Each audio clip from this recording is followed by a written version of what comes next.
Welcome back to our channel friends. मैं आप सबका अपने चैनल स्टॉक्स फॉर लाइफ पे बहुत स्वागत करता हूं। Welcome to STFL family.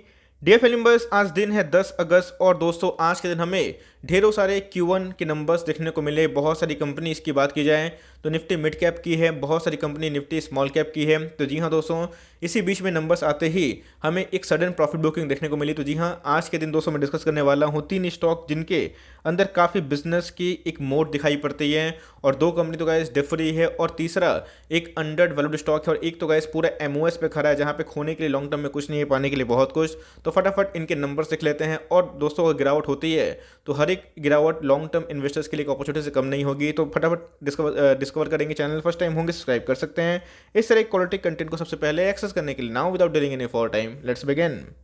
पहली कंपनी है, आप नाम देख सकते हैं कैम्स। जी हाँ दोस्तों, कैम्स की बात की जाए तो अपने आप में एक डेफरी कंपनी है और जिस सेक्टर को बिलोंग करती है, आने वाले कल में गाइस इसमें बहुत ही अच्छा ग्रोथ हमें देखने की उम्मीद है। तो जी हाँ दोस्तों, इनके नंबर्स हैं, नंबर्स मोरलेस काफ़ी अच्छे दिखाई पड़ रहे हैं। ईयर ऑन ईयर बेसिस के, क्वार्टरली बेसिस पे भी इन्होंने बहुत ही अच्छा परफॉर्मेंस करके दिखाया। अगर आप देखें तो इनके जो रेवेन्यू है, मैं इसको जूम कर दूँ, okay now it's better I guess. दोस्तों अगर आप देखें तो इनके जो रेवेन्यू है ऑफकोर्स उनमें बढ़ोतरी देखने को मिल रही है।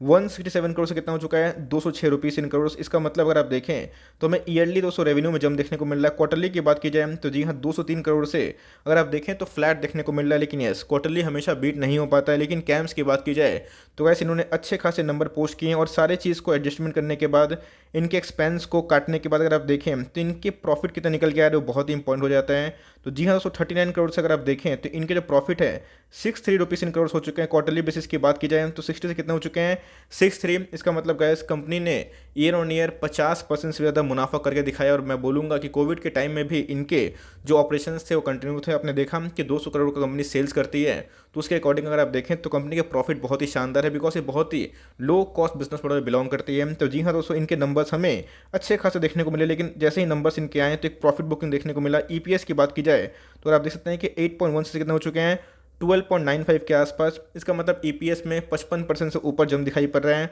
ऑल्दो अगर आप देखें क्वार्टरली बेसिस पे तो 12.32 से कितना हो चुका है, 12.95। लेकिन दोस्तों लॉन्ग टर्म के लिए ये नंबर्स बहुत ही अच्छे हैं। पिछले कुछ समय से अच्छी खासी करेक्शन दिखा रही है। तो नंबर्स की बात की जाए तो यस दोस्तों, लॉन्ग टर्म के लिए आराम से इधर पे कंटिन्यू अप कर सकते हैं, और CMP में चाहें तो आराम से फॉर लॉन्ग टर्म धीरे धीरे एकोमोडेशन कर सकते हैं। आप देख सकते हैं कंप्यूटर एज मैनेजमेंट सर्विस की बात की जाए, हमें हाल ही में इनके IPO देखने को मिले थे, और जैसे ही इनके नंबर्स आए थे आज के दिन दोस्तों हमें 6 से 8% के आसपास करेक्शन देखने को मिली। ऑल्दो अगर आप देखें तो एक अच्छी खासी रिकवरी तो देखने को मिली, लेकिन एस प्रीवियस क्लोज से नीचे है। तो मेरे हिसाब से guys company for long term बहुत ही अच्छी है। बहुत लोगों ने दोस्तों इधर पे HDFC AMC स्विच किया था और कैम्स में निवेश किया था। बहुत लोगों ने सीधा कैम्प्स में निवेशित किया हुआ है और उनको IPO से मिला है। तो जी हाँ दोस्तों, मैं एक ही बात बोलना चाहूँगा, कंपनी फंडामेंटली बहुत ही शानदार है, और पिछले कुछ समय से अच्छी खासी करेक्शन मोड पर दिखा रही है। 3700 का स्टॉक है, आपको मिल रहा है 3200 के आसपास। तो मेरे हिसाब से दोस्तों CMP में आज इन्होंने मौका मिस किया, 3000 के आसपास, 3100 के आसपास कभी मिलता है तो जी हाँ दोस्तों, आराम से फॉर लॉन्ग टर्म ग्रैब कर सकते हैं। इधर पे इनके जो नंबर्स हैं हमें बहुत ही शानदार देखने को मिलते हैं। मैं फिर से बोलना चाहता हूँ, कंपनी दोस्तों जीरो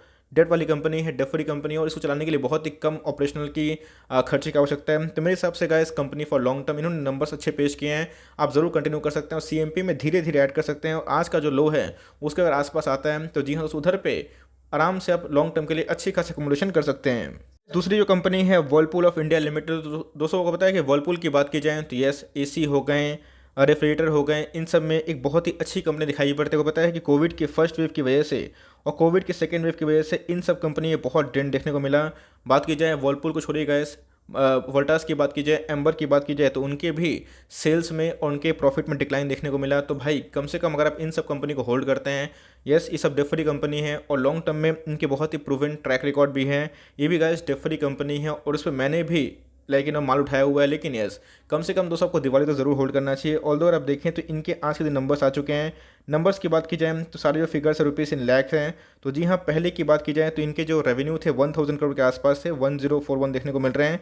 अभी कितने हो चुके हैं, 1354 के आसपास। लेकिन क्वार्टरली की बात की जाए 1792 से कितने हो चुके हैं, 1354। लेकिन याद रखिएगा कोविड के सेकेंड वेव की वजह से जो है बहुत जगह पर रीजनल लॉकडाउन था और इससे इनका इम्पैक्ट ज़रूर देखने को मिला। और इनके जितने भी AC हो गए, बहुत ही पॉपुलर ब्रांड में आती है, इनके वॉशिंग मशीन हो गए, इन सब में सेल्स में डिक्लाइन था। लेकिन दोस्तों जैसे जैसे रिकवरी आ रही है, अनलॉकिंग का फेज स्टार्ट हो रहा है, वैसे वैसे कंपनी आगे बढ़ रही है। इसके पहले कंपनी के बात की जाए उन्होंने बताया भी था कि कोविड से इम्पैक्ट हुआ, लेकिन लॉन्ग टर्म में गाइस कंपनी फंडामेंटली अच्छी है। ऑल्दो आप देखें प्रॉफिट फॉर द पीरियड तो पहले के जो क्वार्टर थे जून में उसमें 15 करोड़ के आसपास था, अभी की बात की जाए तो 25 करोड़ के आसपास हो चुका है। लेकिन दोस्तों क्वार्टरली की बात की जाए तो 130 करोड़ से कितना हो चुका है, 25 करोड़ के आसपास। लेकिन मैंने क्या बताया कि भाई लॉकडाउन की न्यूज़ थी, उसको समझिएगा, उसका इम्पैक्ट ज़रूर समझिएगा। दोस्तों मैं एक एग्जांपल देना चाहता हूँ आईआरसीटीसी का। जब लॉकडाउन का प्रोसेस था, आईआरसीटीसी के बिजनेस पूरे कोलैप्स हो गए थे। आईआरसीटीसी शेयर प्राइस 2000 से 1100 1200 के आसपास हो चुका था।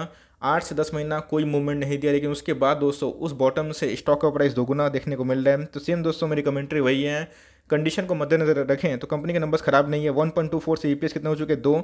लेकिन उसी के अकॉर्डिंग आपको देखना पड़ेगा, जज करना पड़ेगा। तो फॉर लॉन्ग टर्म वर्लपूल की बात की जाए तो कंपनी अच्छी है, ऑल दो क्वार्टरली की बात की जाए तो नंबर में डेंट है, लेकिन लॉन्ग टर्म में कोविड का इंपैक्ट हमेशा नहीं रहेगा और अनलॉकिंग का फेज अगर शुरू होता है तो इन सब में हमें गजब की रिकवरी देखने को मिल सकती है। वर्लपूल की बात की जाए, आपको पता है कि एक डेट फ्री कंपनी है और दोस्तों इसमें 75% के आसपास प्रोमोटर होल्डिंग देखने को मिलती है। और जी हाँ दोस्तों, स्ट्रॉन्ग हैंड में शेयर देखने को मिलते हैं। आज की बात की जाए तो 2% के आसपास गिरावट थी। जिनको भागा हुआ स्टॉक पसंद नहीं है और जिनको सही में एमओएस पे काम करना है, दोस्तों को मैंने इसके पहले बताया है एमओएस की ताकत क्या है, मार्जिन ऑफ सेफ्टी की। ऐसा नहीं है कि आप कोई भी स्टॉक को उठाएंगे 1 महीना 2 महीना में वो रैली कर देंगे, आपको टाइम देने की आवश्यकता है। सेम दोस्तों हमने बहुत बार स्टॉक में देखा भी है, चाहे वो बजाज फाइनेंस की बात की जाए, मुथूट फाइनेंस की बात की जाए, आईआरसीटीसी की बात की जाए, सबने एक लंबे कंसोलिडेशन के बाद ब्रेकआउट दिया है। इसकी चार्ट पैटर्न बहुत ही शानदार है, ऑल टाइम हाई से आपको बहुत ही, मैं बोलूँगा कि अच्छा प्राइस में है। तो मेरे हिसाब से आपका नज़रिया लंबा है। अगर आप कम से कम इसको दिवाली तक होल्ड करते हैं तो मैं बोलूँगा होल्ड एंड कंटिन्यू, और सीएमपी में आराम से फ्रेश बाई कर सकते हैं। कभी दोस्तों आपको 2000 का नीचे मिलता है तो वहाँ पे दोस्तों सुपर एमओएस मिलता है, जहाँ पे खोने के लिए कुछ नहीं, पाने के लिए बहुत कुछ। और एक बार ये रिवर्सल देगा तो जी हाँ, आपको आने वाले कल में अच्छे खासा रिवॉर्ड कर सकता है। तो अगर आपने 22 रुपये भी लिया हुआ है, 23 रुपये भी लिया है, तो मैं एक ही बात बोलूँगा, होल्ड एंड कंटिन्यू। और चाहे तो थोड़ा सा एवरेज भी कर सकते हैं, अगर 2100 के नीचे आता है, 2000 के आसपास आता है। बट मेरे हिसाब से कंपनी फॉर लॉन्ग टर्म बहुत ही अच्छी है, डेट फ्री कंपनी है, और आपको ज़रूर दोस्तों एमओएस का फ़ायदा उठाना है। और लॉन्ग टर्म तक अगर आप उसको होल्ड करते हैं तो जी हाँ, क्वालिटी से भरपूर है और आपको मुनाफा ज़रूर मिल सकता है। तीसरी जो कंपनी है उसका नाम है मनप्पुरम फाइनेंस लिमिटेड। जी हाँ दोस्तों, इसके पहले मैंने 2 कंपनी डिस्कस किया। कैम्स की बात की जाए तो शानदार नंबर है और शानदार कंपनी भी है।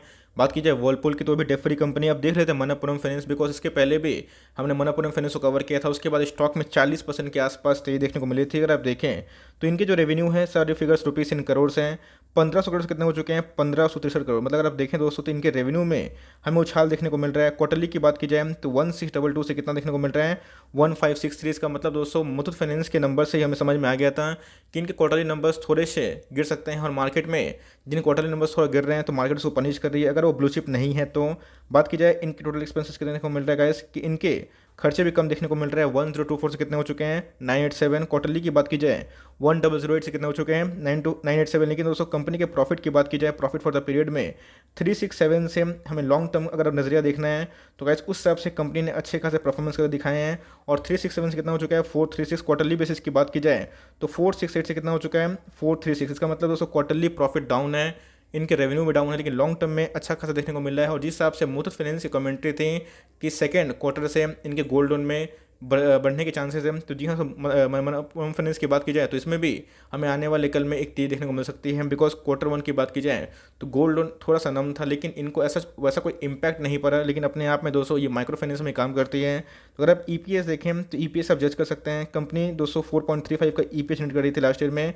अभी की बात की जाए तो 5.16 के आसपास है। और क्वार्टरली बेसिस की बात की जाए तो हमें 5.53 से 5.16 देखने को मिल रहा है। मतलब उसमें क्या है, थोड़ा सा फॉल देखने को मिल रहा है। दोस्तों कंपनी ये भी शानदार है और ये भी एक बहुत ही लो बात की जाए पी वाला स्टॉक है। और इसके पहले इसने सक्सेसफुली एक ब्रेकआउट भी दिया था। तो जी हाँ, कभी कोई क्वार्टर खराब आता है तो उससे कंक्लूजन मत निकालिएगा, बिकॉज कंपनी फंडामेंटली अच्छी होनी चाहिए। इसके पहले मनप्पुरम फाइनेंस दोस्तों कंटिन्यूसली पैसे बनाई थी, लेकिन उसके पहले कोविड के पहले वाला जो हाई था दोस्तों, मनप्पुरम फाइनेंस ने इस क्वार्टर में उसको ब्रेक कर दिया था। आप देख सकते हैं कि आज के दिन हमें 6-7% के आसपास गिरावट देखने को मिली। और सेम दोस्तों इसमें भी गिरावट है, मुथूट फाइनेंस में गिरावट है। और निफ्टी मिड कैप की बात की जाए, निफ्टी स्मॉल कैप की बात की जाए तो उसमें प्रॉफिट बुकिंग देखने को मिली। लेकिन यस, ये कंपनी क्वालिटी वाली बहुत अच्छी देखने को मिलती है। इसके पहले ये 200 के ऊपर जा चुकी थी, बहुत लोगों का मौका मिस हो गया। लेकिन 200 के आसपास अगर कोई फाइनेंस वाली कंपनी जिसका पी बहुत ही लो है उस पर निवेश करना है तो जी हाँ दोस्तों, ये कंपनी फॉर लॉन्ग टर्म बहुत ही शानदार है। 0.75 का दोस्तों हमें डिविडेंड भी देखने को मिल रहा है। तो कंपनी का जो डिविडेंड यील्ड है वो भी हमें अच्छा खासा देखने को मिलता है, 1% के आसपास। और इनका जो पी है 9 के आसपास है, 16,000 करोड़ के आसपास की मार्केट कैप है। तो वही मैंने बताया कि इसमें एक ब्रेकआउट देखने को मिला था। लेकिन यस, नंबर्स थोड़े से फ्लैट आने की वजह से मार्केट ने पनिश किया। बट कोई दिक्कत वाली बात नहीं है, लॉन्ग टर्म वाले निवेशक एकदम कंटिन्यू कर सकते हैं। और चाहें तो अगर आपने लिया हुआ है तो ओके है, अगर आप नहीं लिया है तो आप फर्दर वेट कर सकते हैं 180 के पास या फिर उससे नीचे कभी गिरता है तो मेरे हिसाब से एक अपॉर्चुनिटी बन सकती है।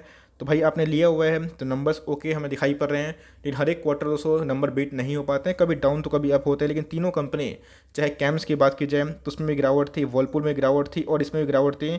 तीनों शानदार कंपनी और तीनों को आप लॉन्ग टर्म तक होल्ड कर सकते हैं। दोनों कंपनी डिफरी है, कैम्स की बात की जाए वर्लपूल की, और ये दोस्तों बहुत ही लो पी वाली है। तो पोजीशन बनाए हुए हैं तो आराम से होल्ड एंड कंटिन्यू करें, और लॉन्ग टर्म पर नजर रखेंगे तो छोटा मोटा पैनिक से डर नहीं लगेगा, बिकॉज हमेशा क्वार्टरली नंबर्स के आसपास ट्रेडर्स बहुत ही एक्टिव होते हैं। लेकिन लॉन्ग टर्म में इस कंपनी में काफ़ी पोटेंशियल है, और इसके पहले भी इस कंपनी ने पैसे बनाए हैं, लेकिन पिछले कुछ समय से एक रेंज बाउंड था। तो मेरे हिसाब से गाइस अगर आप लिए हुए हैं तो आराम से इसको होल्ड एंड कंटिन्यू कर सकते हैं। Timing that's and the video. I hope मेरा एफर्ट आपको अच्छा लगा। वीडियो से लगे तो लाइक कर लीजिएगा, चैनल में फर्स्ट टाइम होंगे तो याद से सब्सक्राइब करना भूलिएगा। फर्दर कोई डाउट उसको ड्रॉप कर सकते हैं, कुछ रिव्यू चाहिए उसका नाम भी ड्रॉप करना भूलिएगा। I would love to make a video on your demand. Guys मिलते हैं जल्दी ही, तब तक के लिए bye. Thanks for watching friends, God bless you all.